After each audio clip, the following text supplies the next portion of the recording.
Tonight at 11, we spoke to a family of a woman found shot to death just feet from her front door. Ashley Burton's body was found in the breezeway of her building at City Park Apartments. This is right off of Fairburn Road in Atlanta. 11 Alive's Cody Alcorn is live at the complex right now. Cody?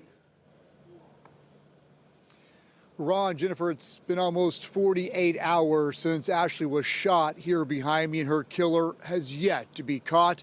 Not long ago, her cousin told me whoever did this was close to Ashley. Why her? Why would it be somebody who's trying to better herself, who's trying to do right by people, who's trying to help? Why? Ivory Carter says her cousin moved to Atlanta to make a better life for herself. She was very known for doing hair and makeup.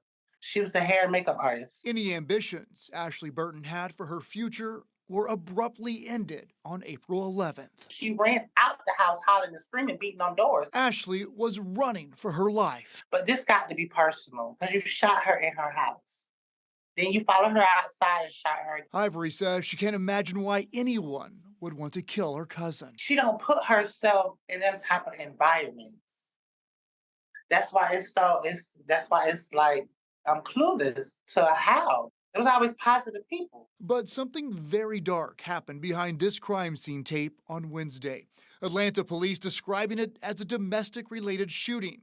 Ivory says regardless of who pulled the trigger, I just want justice for my cousin. she doesn't want Ashley's story to go untold. I'm tired of all these incidents of trans women just being pushed up under the rug. We are human beings too. Ivory says whoever took Ashley's life also took her cell phone. She's just asking anyone who knows who killed her cousin to do the right thing. A black transgender woman, Ashley Burton, a 37-year-old hairstylist and makeup artist in Atlanta, was shot to death at her apartment complex on April 11, 2023. Burton's body was found shortly after 4:30 a.m. in the breezeway of her building, according to local media. Police and her loved ones say she likely knew her killer. She ran out of the house hollering and screaming, beating on doors, her cousin Ivory Carter told Atlanta TV station. This got to be personal. You shot her in the house, then you followed her outside and shot her again. The Georgia chapters of Moms Demand Action and Students Demand Action, both part of Everytown for Gun Safety's grassroots networks, released the following statements in response to the death of Ashley Burton. Our hearts go out to Ashley's loved one during this immensely difficult time. Together we mourn a joyous and beautiful life tragically cut short, but we know that thoughts and prayers are not enough. To honor Ashley's life and legacy, we must take action. Black transgender women are on the front lines of our country's epidemic of hate-fueled gun violence, and we demand our lawmakers across all levels pass legislation that will protect them. This tragedy wasn't isolated. Ashley's death is at least the 7th fatal shooting of a transgender or gender non-conforming person in 2023 in the United States and Puerto Rico, and it's likely there have been more deaths that have gone unreported or victims who have been misgendered. Atlanta police are still searching for the person who shot and killed a woman in southwest Atlanta. The murder happened early Monday morning at the City Park Apartments on Fairburn Road. We're also hearing from the victim's heartbroken family. Fox 5's Angelique Proctor joins us live from Atlanta Police Headquarters. Angelique, what did her family have to say?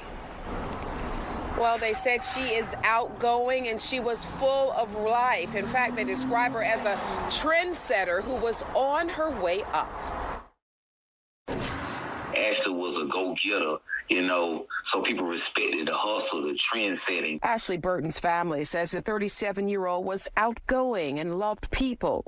That is why Mom Emma and brother Patrick were stunned when officers knocked on the door with news of her murder Tuesday. I started screaming, and the officers, one of the officers, because it was about 4 of them, they asked me, "Mister, step on the inside," because our cat just got hysterical. We didn't see that coming, very shocked.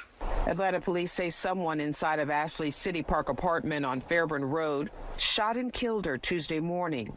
Neighbors say Burton went door to door trying to get help. Her family believes her being transgender had nothing to do with her death because they say she was a proud member of the LGBTQ community. But way my sibling moved in life, like, it's like take it or leave it. Like, and what I mean by that, it's like, okay, this is how I am. Either you can respect it or neglect it. But Ashley's going to put it out there, you know, and let that person know. It was not going to be a secret. In an extraordinary move, both mom and brother have forgiven the killer, who police say is still out there. Do you think you could forgive the person? I already have. As a mother, I had forgave that person when I heard it, because I'm a God-fearing woman. And the Burtons tell me that Ashley's funeral and burial will take place in her home state of South Carolina. Reporting live in downtown Atlanta, Angelique Proctor, Fox 5 News. Let's hope that family gets the answers. Ashley grew up in South Carolina, and those that knew her well stated, she was a sweetheart. She wasn't nasty. She wasn't disrespectful. She just wanted to live her life. I would like to send my sincere condolences and prayers to the family and friends of Ashley Burton, and I pray that the perpetrator will be found and caught, and her family will receive justice for the senseless killing of a beautiful woman. May God rest your soul.